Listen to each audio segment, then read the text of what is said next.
My name is Dr. Eric Nolan. I am a child and adolescent psychiatrist based out of downtown St. Charles. I see people in this room that I've known from various facets of my life, from the 90s, early 90s, to my present day in various ways. A little about myself. I was born and raised here, went to Plato Center Grade School in 1985 for kindergarten.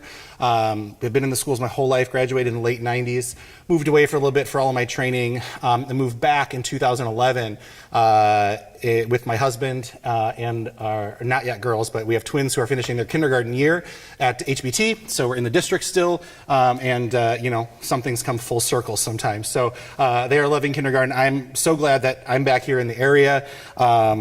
And I love doing stuff like this. I work with 303 a lot, St. Charles, I work with Batavia a lot, so I'm glad that Mike Potzik kind of asked me to, if I would help you guys out and certainly impart any knowledge that I have that could be helpful to all of you in one capacity or another.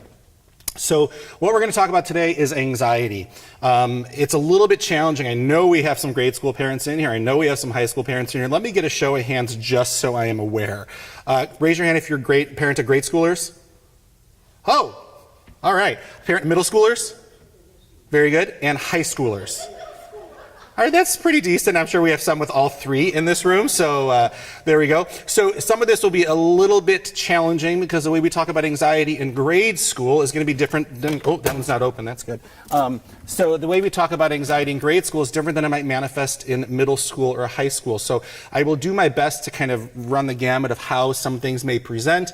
And I know one of the things that was specifically mentioned kind of in the Parent University flyer was school refusal. So we'll talk a little bit about that. That's a pretty specific kind of manifestation of anxiety, but one that can be extremely impairing. We have kids who just cannot get to school. It turns into a fight. We have stomach aches.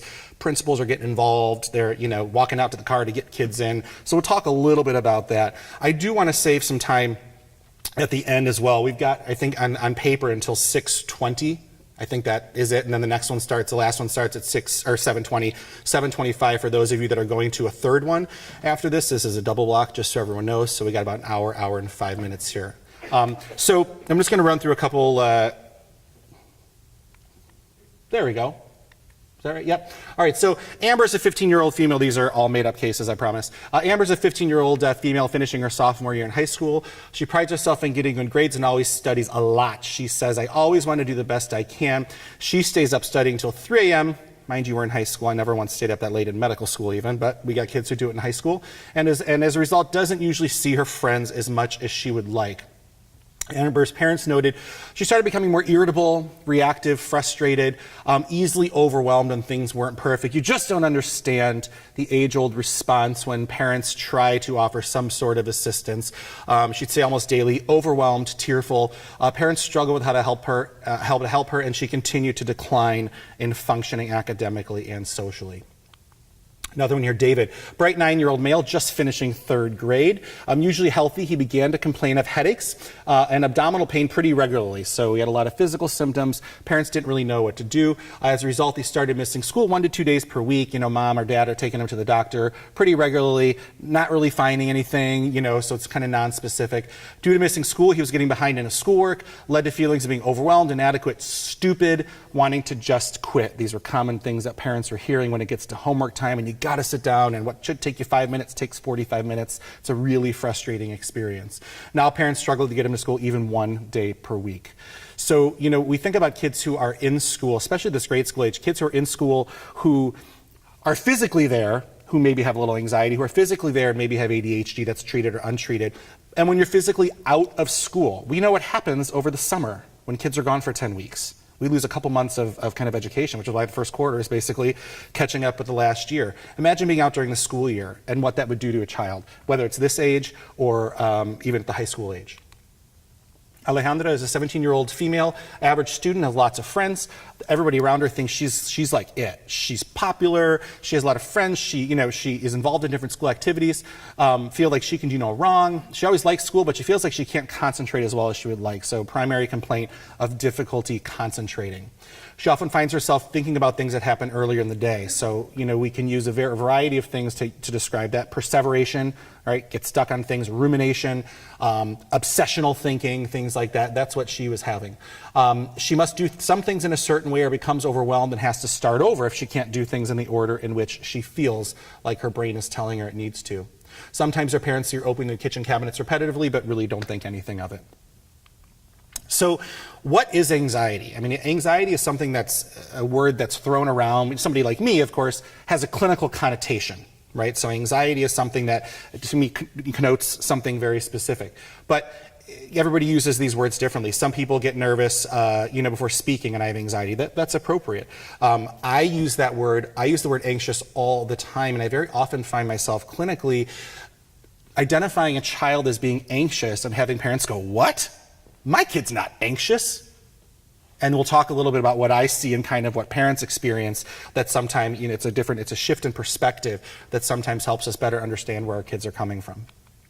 So anxiety, unrealistic fear, worry, and uneasiness. As it was with David, I think, the 9-year-old, can include somatic symptoms. That is a huge way, and we think about, again, how we're going to shift developmentally here, the way that anxiety manifests in grade schoolers, especially, is very often with somatic or physical symptoms.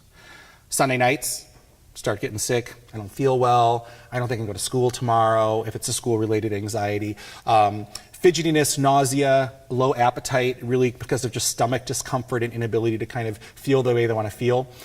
Restlessness, so fidgetiness. People, we got the people who shake their legs, we got the nail biters, finger biters, you got the, bloody cuticles. It's a pretty good way to tell that somebody's got something going on in that realm. It can be specific versus non-specific. I have parents that get frustrated a lot. Why can't my kid tell me what's making them anxious? If they would just tell me, I could fix it. We like to fix as parents, right? That is what we like to do. We don't like seeing our kids in distress. And so then it causes more frustration for everyone. Well, I don't know why I'm feeling this way. I just feel really scared and overwhelmed. And then everybody gets frustrated, and it just perpetuates the cycle of anxiety. And so that can be really frustrating. Even if we can identify a specific source of anxiety, whether, again, it's a school, one class, one teacher, one physical environment outside the home, a specific task, part of the house I can't go in because I'm worried that something's going to happen. I had, the girls had a friend spend the night on Sunday night, and at 12 midnight, my kids sleep for 11, 12 hours every night. I got them coming in saying the toilet is making a funny noise and is going to swallow them. My kids have a bathroom in their room every night, and it's the first time I've heard it because this other girl kind of got the anxiety stirring. Again, at midnight, multiple times up in the span of 30 minutes. But again, it was very specific, but there's nothing I can do about it, so we had to get creative, turn on the fan, shut the door, and that seemed to work. It can also be a normal reaction to life stressors. Stressors for y'all in this room are different than stressors for my kindergartners at 6, our middle school parents, our high school parents, right? Our middle school time being, I think, arguably the most tumultuous, right? We have different trajectories of development. We have sexual development, we have cognitive development, social emotional development, moral development, all these different things that kind of go at the same time in the same period, but at different trajectories. That's why that age is so challenging to understand. I've done career day at Redling 4 years in a row now. It's my 4th year this year.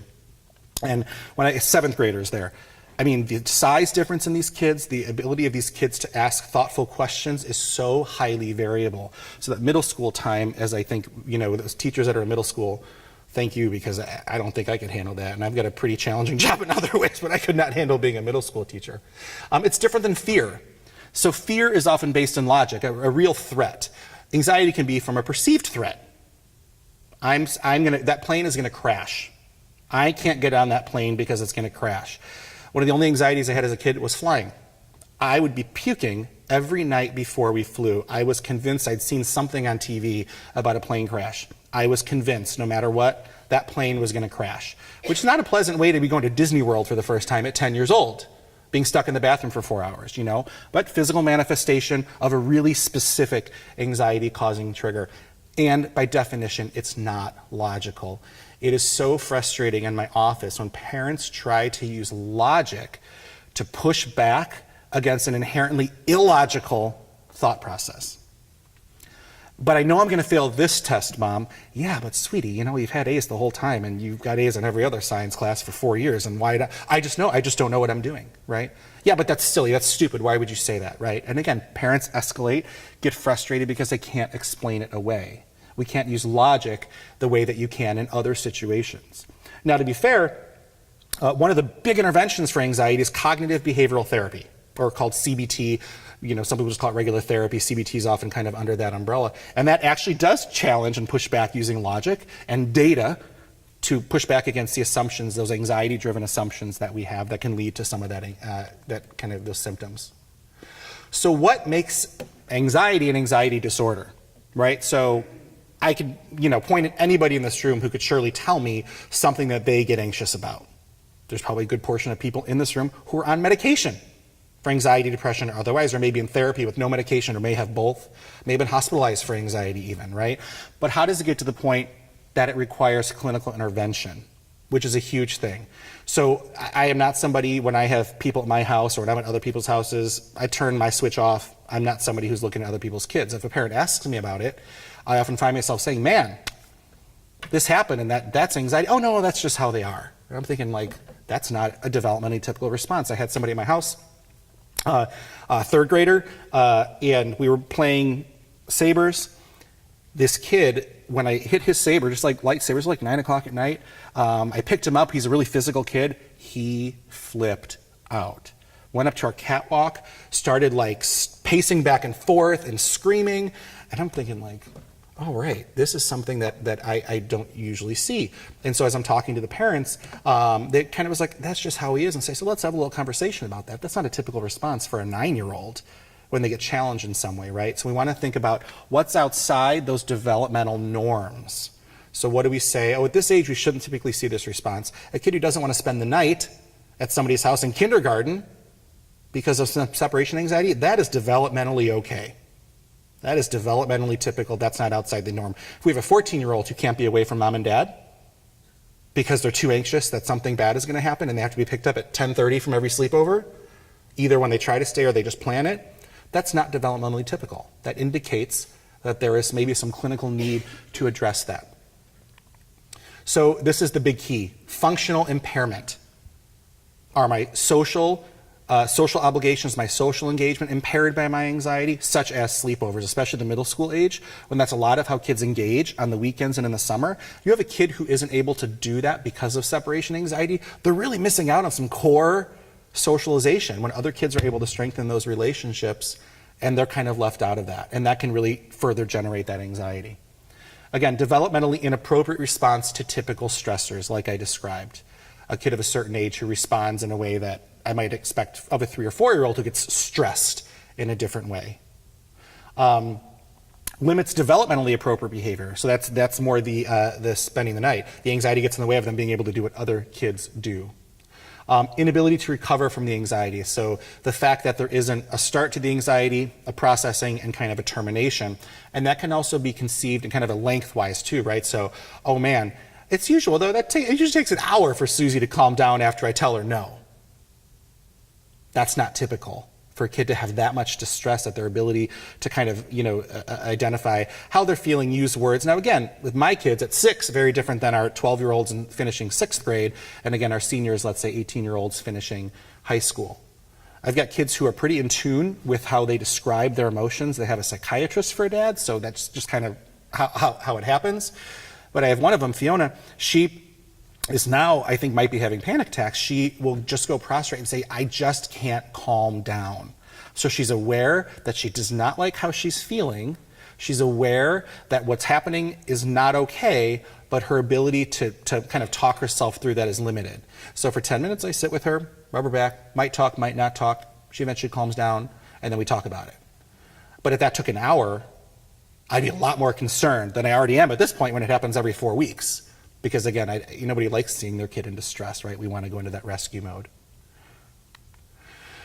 So how common, and again, this is specifically related to adolescence, meaning again, 13 to 18. So how common are anxiety disorders? Huge variety and a huge variability in how we kind of look at the prevalence of these. The higher end there, that 25%, gets us into specifically phobias. Specific phobias are the most common anxiety disorder, most common really diagnosed disorder in psychiatry, but they're never diagnosed because you avoid the things that make you anxious, right? If I don't like snakes and spiders, I'm not going to move to Australia to like rural, to the outback. Like it's probably not where I want to live because I know there's a chance I'm going to come across some pretty scary things. So some of those, again, we can kind of normalize and work into our lives.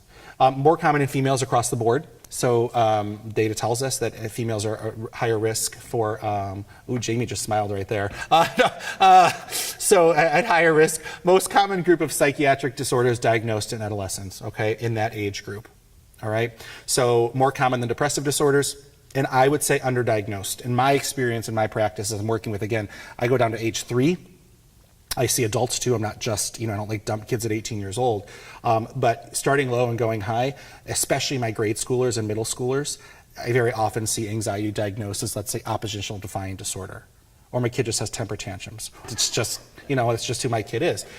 Which again, we sell our kids short a little bit, that there could be something else going on there. So you laugh, but I hear that a lot in my office, by the way. So not with the kids present most of the time. So I want to talk a little bit about what the common anxiety disorders are and how do they present in children and adolescents. I mean, I think, hopefully this is one of the reasons you're here, right? So if you're here, you probably have either, again, a concern that exists, a concern that you just want to educate about in case it ever presents itself, or a kid who's already in treatment. And maybe it's just getting a different perspective, on something. So generalized anxiety disorder. When people say, I have anxiety, this is most often what people are referring to. Pervasive thoughts kind of in a bunch of domains, not necessarily one tiny thing that is very intense, but really something where we might worry about, a lot of times, let's say future functioning. I'm worried about what's going to happen in the future.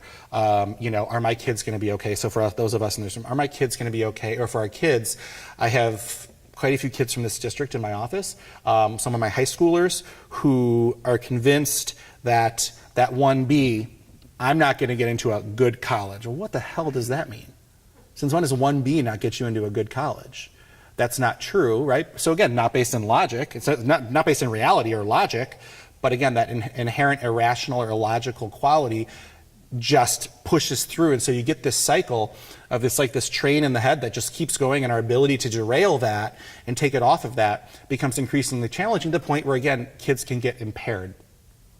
Excessive and uncontrollable worry.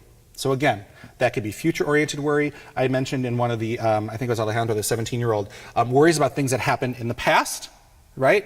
Ruminating over things that have happened already today. I have quite a few kids with some social type anxiety, but who have this issue.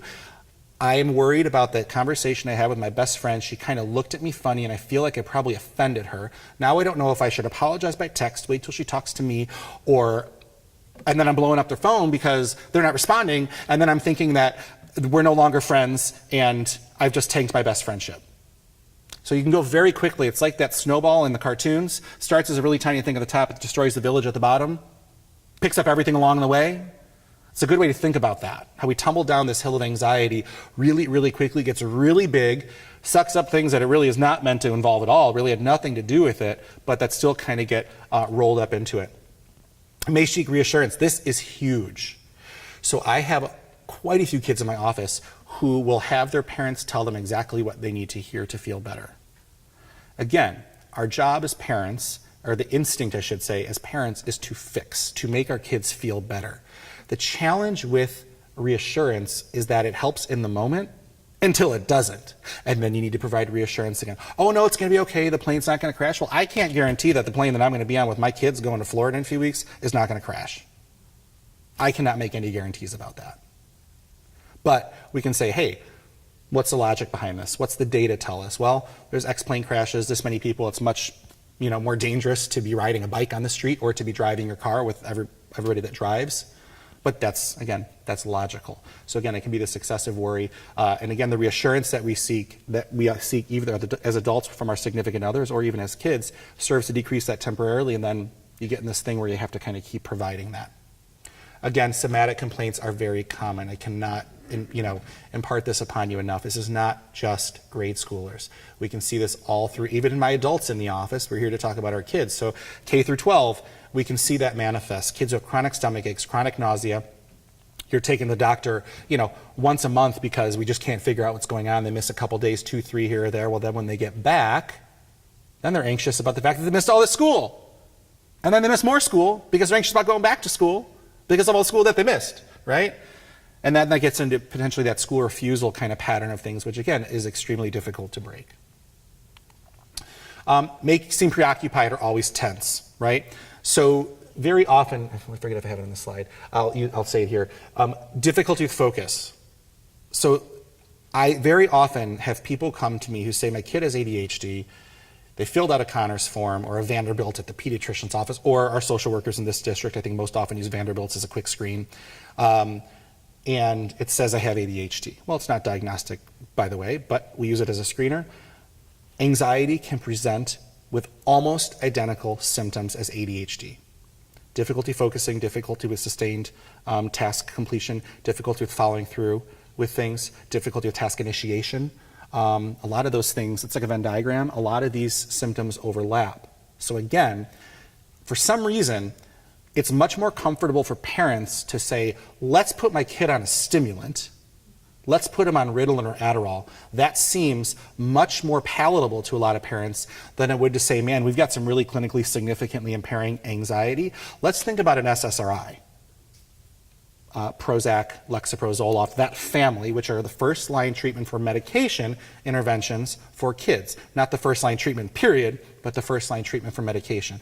I see a lot of parents who balk at Prozac or Zoloft, but have no problem having that same conversation about stimulants. I would much rather have my child, if they ever need it, on Prozac than I would on a stimulant. That's just my personal opinion as a psychiatrist.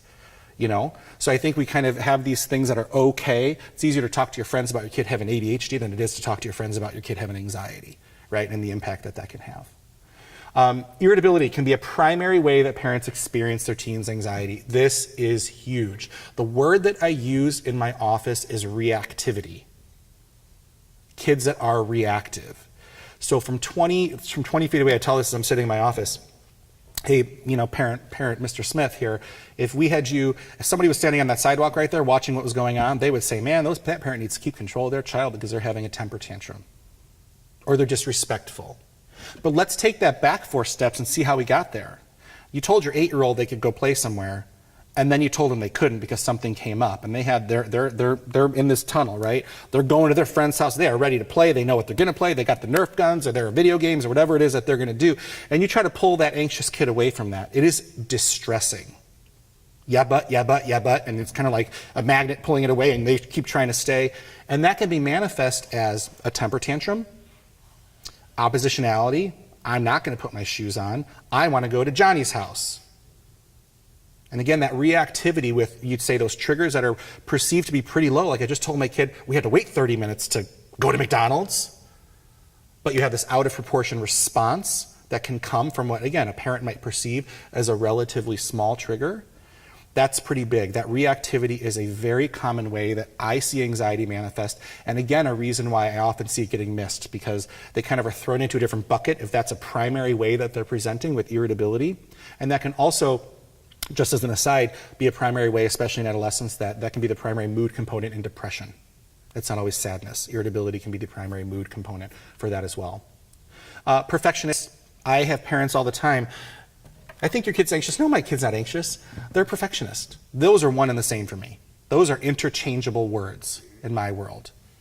Again, the kid that was in that for one of the 3 in the beginning, no kid in high school should be staying up until 3 a.m. studying for anything. That should not be happening. If a kid chooses to wait to start studying until 11 p.m., that's one thing. But if they're working their butt off and they're staying up, something is going on that is not developmentally typical to do that. One could argue that it's very common, but it's not necessarily developmentally appropriate. And so that gets concerning to me. When I told a group, I was at CDH talking to a group of 70 kids that were interested in medicine.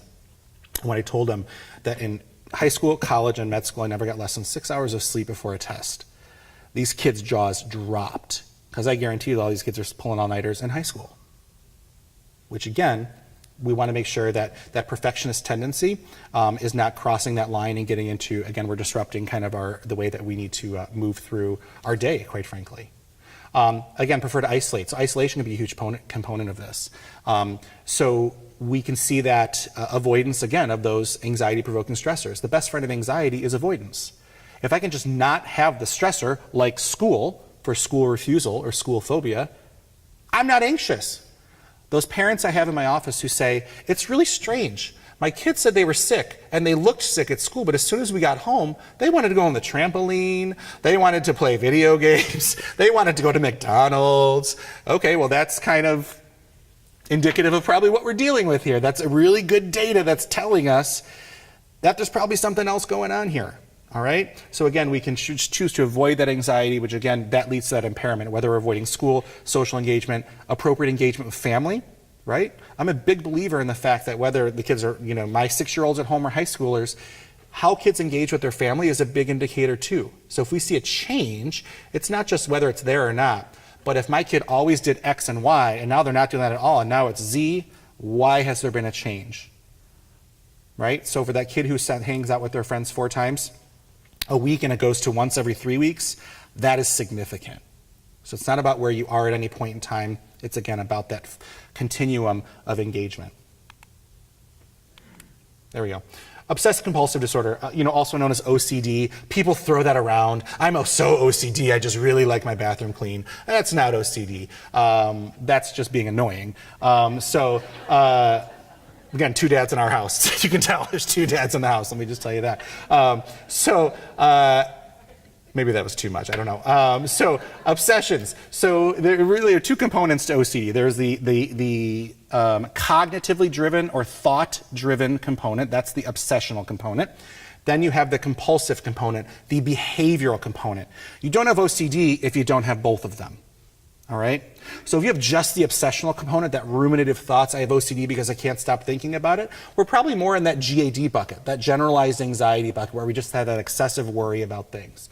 So the obsessions, recurrent distressing thoughts, this is key. So for those people that I mentioned, jokingly, I have my house very clean. We have some friends who I walk in there and I'm like, even after our cleaning lady comes, it doesn't look like this, that it just kind of, it's a little bit challenging. But for those people, it feels good to be cleaning. It feels good to see it. It is not distressing to see those things out of place. It feels good to have those thoughts and need to do that. That's OCPD, that's obsessive compulsive personality disorder. That is the big difference. Distressing thoughts versus really good thoughts. Man, I really want to clean this house. That's awesome. So that is a key here. They are distressing in OCD. There's usually multiple different types of how those obsessions often manifest. These are the most common ones. In teenagers in particular, fear of germs, harm to others. If I do something, it will harm somebody else. Or I think I'm worried about harm coming to my parents. I see that very commonly in young kids as well, especially with the separation anxiety component in there. I'm worried about when my parents go out and I have a babysitter, they're going to get in the accident. Somebody's going to die. Or when mom or dad travels for work, something's going to happen. And so you're out with your significant other, with your girlfriends, with your guy friends, whatever, you're getting texts. What time are you going to be home? And if you're 5 minutes late from the time you're going to say you're going to be home, we have kids who are then texting you that 1 minute, where are you? You said you're going to be home, right? I have some kids who can't go to sleep until their parents get home. It doesn't matter what time it is. They're so anxious about something happening that they won't come home. And again, not developmentally appropriate that you have that level of distress surrounding, again, something like this. So in this case, the compulsion is I need to text and hear back from mom, right? That is the behavioral component of those intrusive thoughts. Germs, very common as well. I don't see this as much. I don't see kind of classic OCD super frequently, but often there's kind of little underpinnings of this in other anxiety disorders where you wouldn't necessarily meet criteria for a diagnosis of OCD, but where you're going to get these things where they might have quirks, if you will, here or there. The compulsive component, again, it's the behavior in response to the distressing obsession or that thought that we're having. Temporarily relieves the anxiety. That is the key, right? So I mentioned, put into those cabinets with the girl, Alejandra, I think, was opening and closing cabinets. Parents didn't think anything about it. Well, you can have really complicated or really simple forms of compulsive, that behavioral component. So I have some kids who, if they walk, they can't step on the threshold, right? So what they perceive oftentimes in houses, obviously there's a change in carpet or a change in floor. If they step on it, they have to come back out of the room and step over it. Some people just do that naturally. I'm somebody who just find myself doing that. I pace myself, I time, I see, I just kind of do that because it keeps my mind busy. But for other people, if they don't do it. I have kids who can only walk up every other step. They can't do every step. And if it's not an even number of steps, they get really upset because they start with 2 and there's 13. And then what do? I have patients who try to find a different staircase because they just can't handle it. So again, in teenagers, cleaning, repeating, and checking behaviors are most common. Kids who in grade school, again, might not be OCD, this can just be anxiety too. I don't want to worry any parents. The kids who come with holes in their papers because they've erased so many times, and these are kids who are probably really good students to begin with, but they really just want it to be right. It didn't look right. It didn't feel right when I wrote it. It just wasn't good enough, and so I'm going to be erasing and redoing. Again, frequent reassurance, as I mentioned, this is believed to be a compulsive behavior. So while it's not necessarily a physical behavior, we can call it a verbal behavior, but we now believe that reassurance seeking can actually be the compulsive behavior, where previously people that kind of had that as the primary behavioral component wouldn't be diagnosed with OCD, and there's a lot of data that's telling that this is actually a very common manifestation, again, the younger the kid. I have a lot of kids who drive from a decent distance to see me, a lot of kids who come from McHenry, used to work in Crystal Lake, so did a lot of patients follow me to St. Charles. And in the 45-minute drive down Randall Road, Mom counted one time this kid said, "I love you," over 100 times. And Mom had to say it in response. Because if she didn't say it to him saying it, he would get really distressed and just say it over and over. So it's kind of like this ping pong game. Just back and forth, repeatedly. And it would come 3 times in 10 seconds and not be there for 3 minutes, but Mom counted one time. I mean, to require that level of engagement is exhausting for a parent. Imagine what your kid's going through if that's what's going on and that's how it's coming out. Imagine what the internal experience is if that's all you're seeing on the outside. I think that's another huge part of this. You can see and you can hear and you can see the physical manifestations of a tantrum or reactivity, but empathy is something I have to have given what I do, but you always have to say, if this is what I'm seeing, it's 10 times worse for what my kid is experiencing. And so how do we go about addressing that, assessing and addressing and doing those interventions to, again, help our kids, eliminate some of those barriers to feeling better. This is huge, and this really is across all anxiety domains. And I know there are some people in this room who have probably had to do this. Alter the way the family functions to meet the needs of the child. Parents have to change their work schedules. One child can't do X because we can't leave the anxious kid somewhere. We're going to go on a family vacation that we can't do because when we're in unknown places, it's so distressing, we can't go to Disney World.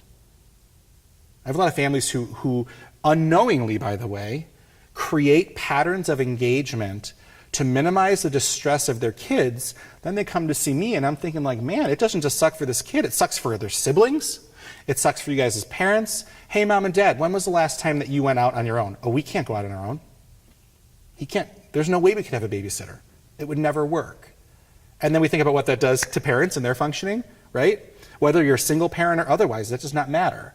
But how that does to a single parent, dual parent household, whatever, when you don't have that ability to kind of do things ideally. And again, we all make modifications to our lives for our kids, but when it gets to that point, we know there's a problem. Kids can be identified as quirky. They're just different. I use the word quirky.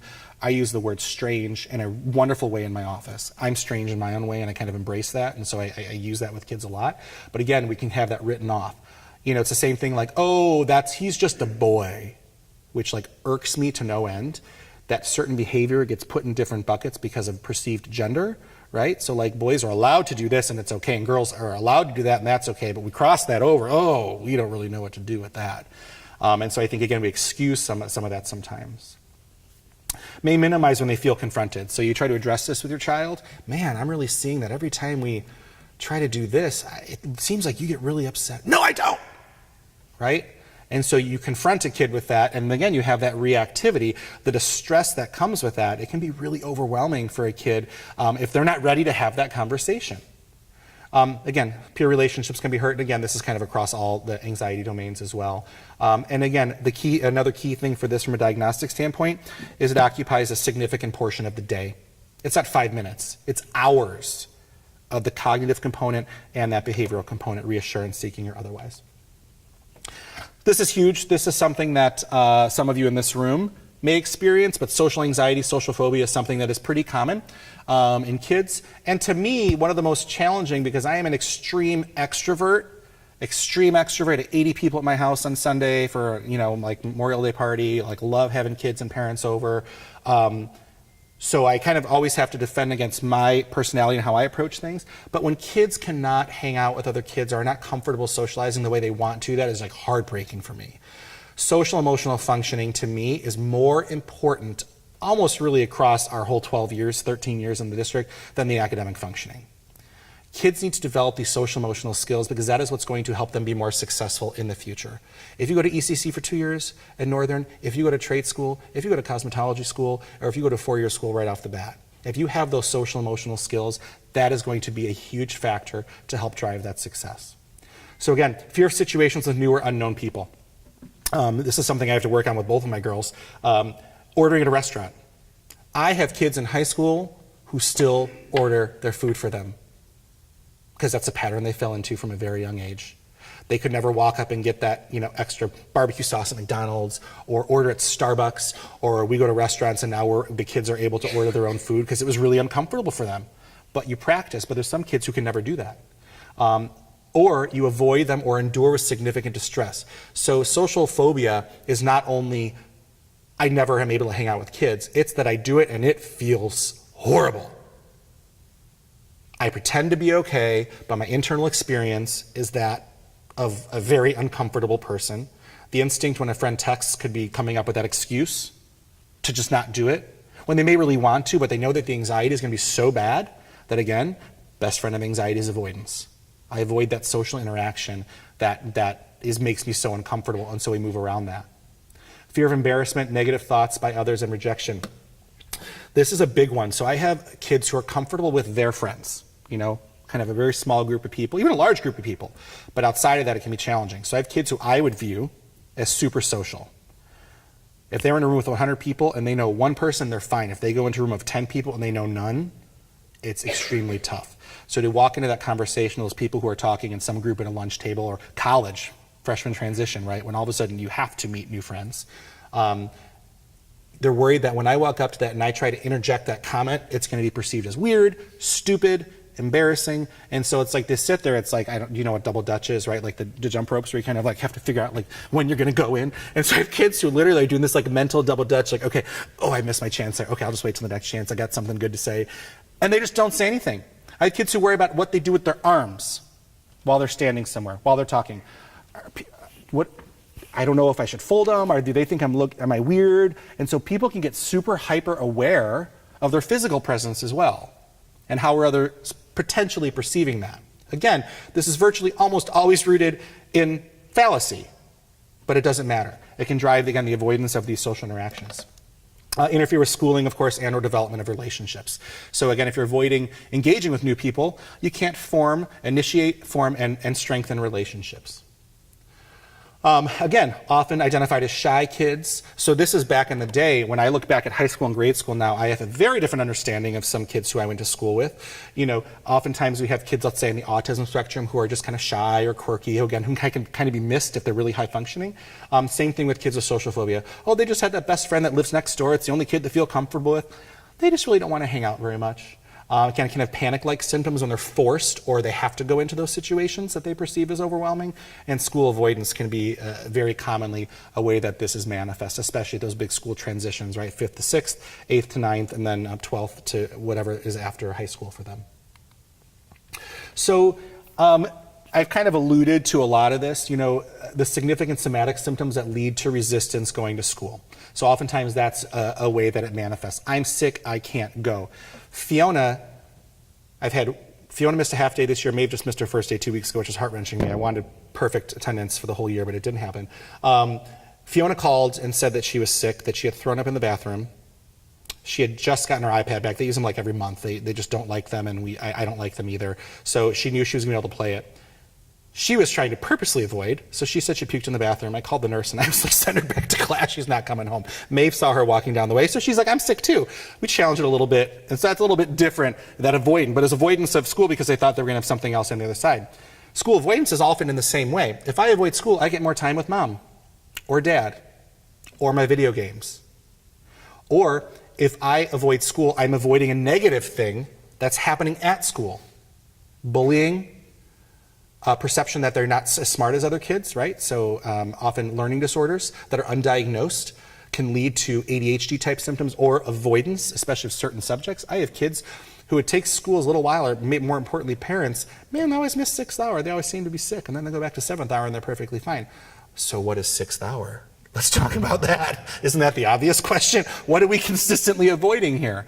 And so teens especially that struggle with this can really feel helpless and misunderstood because again, you have, oh, my kid is just, they want to skip school, but again, it's often much more complicated than that. So I am somebody with my own children and with kids in my office, I always want to err on the side of the kid telling the truth because I'm going to preserve that alliance with my patients.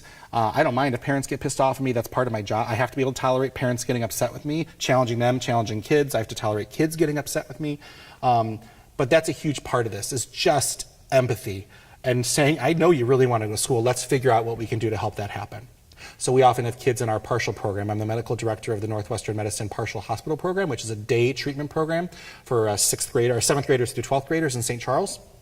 So this is a very common reason we get kids. They've missed 8 days of school in a row, they get an assessment completed, then they got to be with us to really hone in on some of the therapeutic skills and otherwise that can help increase the likelihood that a kid gets to school on any given day. Again, we got to engage with support services. So I know the Mid-Valley Co-op very well. Some of you in here might not know that. So we have 5 school districts that make up the Mid-Valley Special Education Co-op, Burlington and Caneland, and then we have the Tri-Cities. We have St. Charles, Geneva, and Batavia. Pooling resources for some of our higher needs kids. But my interaction with them has been fantastic. So, I think they really work well. Our people here work well. My sister-in-law is at Lily Lake as a school psychologist. She was the head of all the special services for the district for 3 years, a few years ago, before stepping back into the school. So I got a lot of information from her. I think we really do a good job, but that is huge. Working to get our kids into the classroom for a small period of time. So in a case like this where we do have kids, if anybody feels comfortable saying, has anybody in here dealt with this where they've really had significant challenges getting their kids into school? One hand in the back. How many days before kind of things, if you don't, are you okay talking? All right, how many days before, let's say, you got concerned or you kind of felt like you really needed to target things with the school?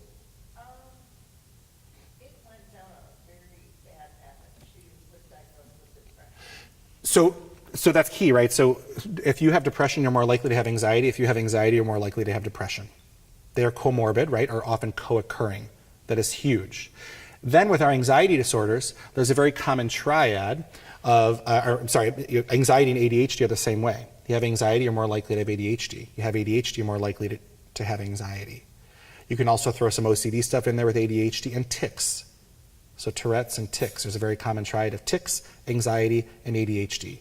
So you can see these things kind of webbed with a lot of other diagnoses. Very rarely do one of these diagnoses we've talked about function in isolation. So there's oftentimes other stuff, and then we kind of throw in family dynamics and how that can affect things. So tumult, conflict, high conflict families and things like that. So again, whether through the school or otherwise, for kids that are appropriate for homebound. Homebound is tutoring that's provided by the school when deemed by a medical professional that child cannot be in school for some reason.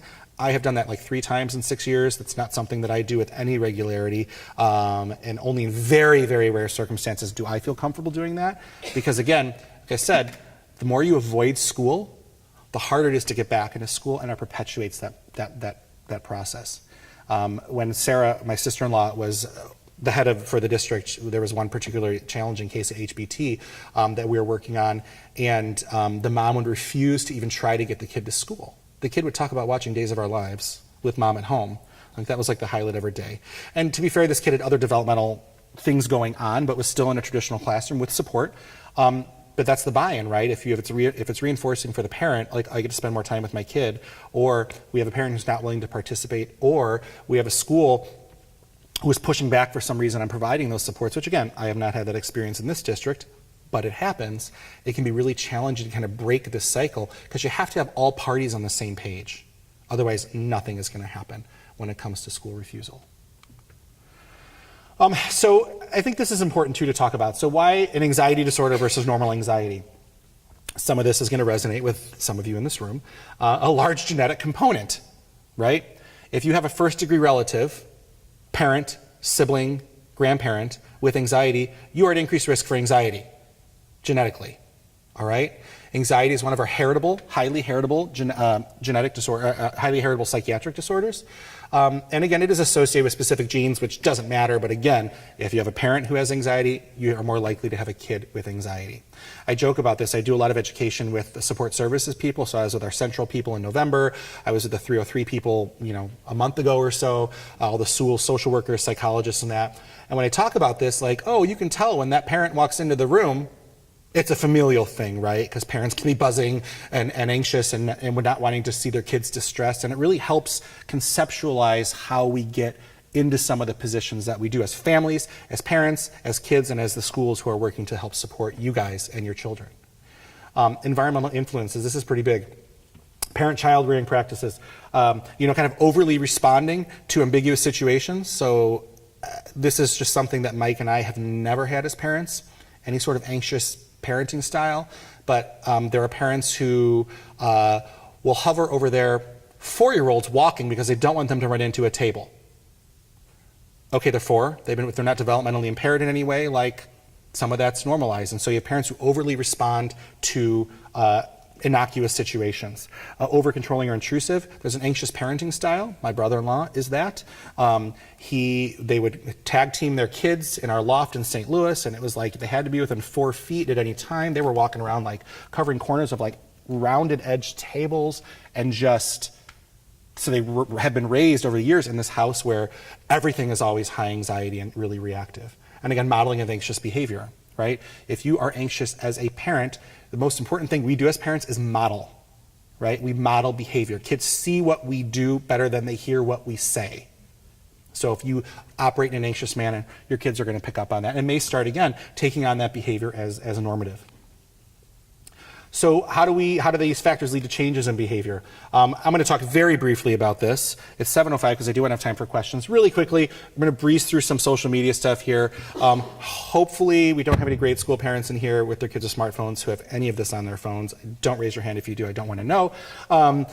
So hopefully those of you with older kids know what the vast majority of these things are. We have Tumblr, which is, its own animal. Facebook, surely. Snapchat is the ghost. We have Twitter. And the blue, we have Instagram, YouTube. WhatsApp is another way that kids are communicating with kind of things that disappear, text messages, things like that. There was a landmark study that came out, I want to say in November, by somebody from San Diego State University. Kids that spend more than 5 hours on their smartphone a day are at significantly increased risk for depression and suicidal thoughts. This is huge. And that is also different for kids younger than 8th grade. So there's a huge push now. I have a couple friends in Boston that are part of a collaborative doing this, to not give a child a phone until 8th grade, which I know there are people in this room whose kids that are not in 8th grade or younger have cell phones. But because of some of this data, there really is a huge push to alter the way in which kids engage. There are other ways to communicate with friends. And again, it's not just, I want my kid to be like other kids, or they have practice. It's easier, let's be honest. It's easier for a kid to have that. But as this more data comes out, it's like playing football. If I had kids that want to play football, I would say hell no. Because the amount of data that we have now that says that is really dangerous to do at a young age is different than it was even 10, 15 years ago. Same thing with cell phone use. I think we're going to see this coming out more and more, that the younger the kid, the more likely we are to have those risk factors. Here we go. The latest data that I could find. Up to 8, 2 hours and 20 minutes per day on essentially screen time. So for the youngest group there, 0 to 8, it was like 18 months. Most of that is TV. But, I have a lot of friends whose kids are on personal devices from the time they walk in the door after school almost until the time they go to bed. So we gave our kids their iPads yesterday for the first time in about 6 weeks or so, 30 minutes, trying to take it away. Fiona verified the reason we haven't had them for 6 weeks. I just was down this level and I just needed to do, I don't even know what she was doing. There's a silly knife throwing game where you hit the screen and a knife breaks some apples. That's all she was doing. But she needed to get the next level. Nope. It's gone. So they're hidden again, and we'll bring them out when we feel like it. So that's always a challenge for me. 8 to 12, late grade school into early middle school, 4 hours and 30 minutes per day, 9 hours per day on screens for those older kids, older middle school and high school kids. That is insane. to me. I'm fortunate enough that I'm in a job where I don't have access to my phone. So I like that it's like if I'm in a cubicle, you do like 60% of work and you just kind of, socializing or that. I at least have a job where I don't have access to it. I also only work 32 hours a week, so I do have a lot of access outside of that. But I'm glad that that's the case because I feel like I too get stuck on that. I might be doing notes in the evening. I might have my phone on my side and then the TV's still on. Like we fall into that trap where we just kind of are inundated with this information. I think that can be really challenging. And so I'm working to be mindful of that. It's not when my kids are around, it's after they go to bed, but still. Again, all the numbers here are self-explanatory. 86% have at least one profile on one of those sites. And that data is like 2 years old. So I don't know, I couldn't find any newer stuff, but that surely is going up immensely. Really quick, benefits of social media, and then we're going to get to questions. Learn about different people, explore creative outlets, collaborate with others. This would kind of be the model of social media and how it goes, but we know that this is not reality. Social media can be the devil, especially for kids who are cyberbullied, and some really horrible, horrible things that I have kids come to me and tell me on a weekly basis that are being said, either via anonymous. Anybody can create Gmail address, verify it, and then sign up for one of these things. It is really scary. Sexting, the amount of kids that I have sending pictures of their genitals to each other is shocking.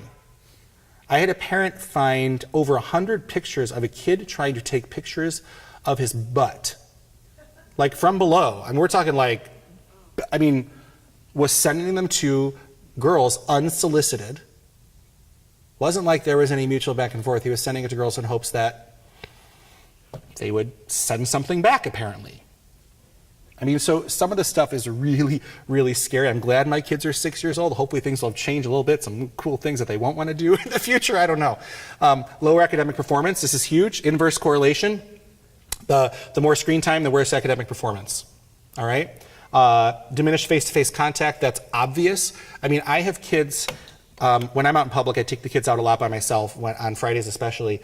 It's the Starbucks, all the kids together literally on their phones while they're all sitting right by each other. We have a no phone policy at any table. If we're in a restaurant or if we're at our house, the TV's off, there are no phones allowed. The only time I'm allowed to answer it is if it's something that I have to answer for work. But the phone is not sitting on the table with me. Our kids have even called us out. Daddy, no phones. I'm like, great, thank you for that reminder. And then it's embarrassing because I had my 6-year-old remind me of that. But it happens. I go to restaurants. We're not allowed to go to Buffalo Wild Wings with friends because most of our friends' kids are able to play those devices. My kids are not. It's hard to have your kids sit next to another kid playing that. And so we've had to modify some of the ways that we do things, but that's how we've chosen to do things at our house because that's what works best for us. Again, parents can feel increasingly out of touch. This is the scariest part. When parents find out what can actually be going on with some of this stuff, the fake apps, it looks like whatever, and it's some sexting app underneath that. And there's fake icons. This stuff is way over my head, but again, glad I don't have to worry about this for now. I will soon enough. And again, I deal with it in my office all the time. So what can parents do? So we, in North America, want more control. We, are overly involved. A lot of other areas of the world would say overly involved in our kids' lives, socially and educationally. European, Asian subcontinent, and otherwise encourage autonomy. Parents need to do what they feel is best for their child and family. That I say what I do with my family. I would say for the most part, it is not typical for what we see with kids our age. I also have a different set of knowledge than I don't think there's any other psychiatrists in this room than probably anybody in this room does. So I operate differently as a parent, the same way our parents who are teachers operate differently with their schoolwork and so on and so forth. The thing is, it's kind of this old adage that's been around for years. Like kids want some boundaries. As much as they push back against them, they want boundaries. It is okay to say no to your children. That is okay. I tell everybody, if my kids are pissed at me once a week, I'm doing something right. That means that I'm setting boundaries that they don't like, but there's a reason I'm feeling the need to do that. And that's okay. What I often tell parents too is if we see video games especially, that is really how it comes up, cell phones and video games. If you see that being the battle that you're fighting most often at home, why are they even there? Every time they ask to do it, you say no, it goes somewhere. Every time you say put that away, every time you say it's time to come off of the video games and it turns into a battle, why not eliminate the source of the battle? I have parents who I basically prescribe, take it out of the house. Don't hide a controller. You can't hide anything from children these days. They will find it.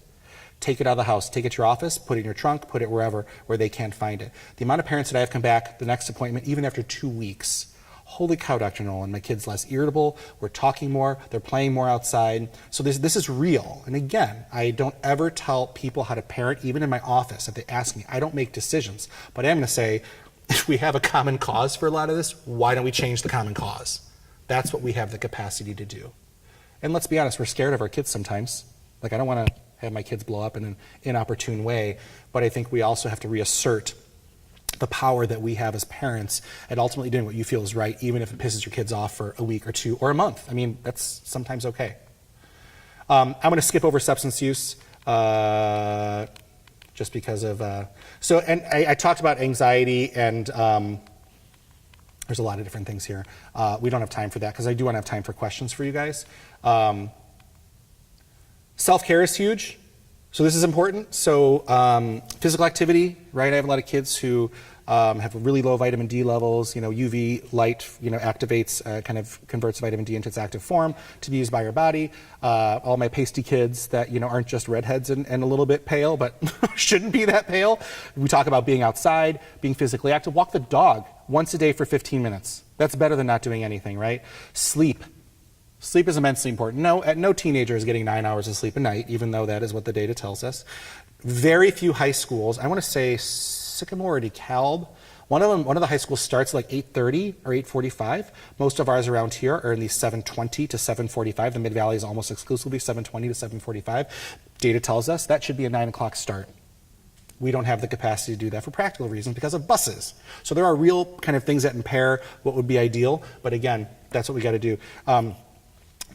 I'm not sure what I meant by that. Choose your response to events and people. I don't really know what I meant by that, sorry. So we're going to skip through that. And there's Maeve and Fiona. Those are my children. I always put a picture of them at the end of every presentation. Fiona got to take home, I forget what that animal's name is. Each kid got to take, what's this name? Somebody here is in Fiona's class. No, the name? No, all right. So they got to take it home from Miss Normal's class for one day. She wanted to take a bunch of pictures and print them out so they could put them in the book. So we have on paper here only 6 minutes. We could spend a few extra minutes if we needed to. Again, I don't know if you guys are going anywhere else. So you guys could ask specific questions. I'll hang around for a few minutes afterwards. I do want to get to see my kids before they go to bed, though, so not hanging out for too long. Does anybody have any questions about anything I said or didn't say? Or yeah. So our daughter has an anxiety disorder, and a lot of times it manifests with tummy aches. And I get calls from the school to come get her, and I know she has anxiety. Put her back in the classroom, and they force me to come get her because she's certain she's going to throw up. I did try getting a 504 through substance, Right. and they told me no. Okay. It doesn't affect her at school. And I'm like, but it does. So is she in treatment Yes. with a therapist? Yes. And or a psychiatrist or somebody? Yes. Okay. So are they communicating with the school? Yes. Okay. So I don't want to get into specific issues because my feeling on that's different. We have Dr. Stern standing back there, but I don't think it's inappropriate to talk about these things.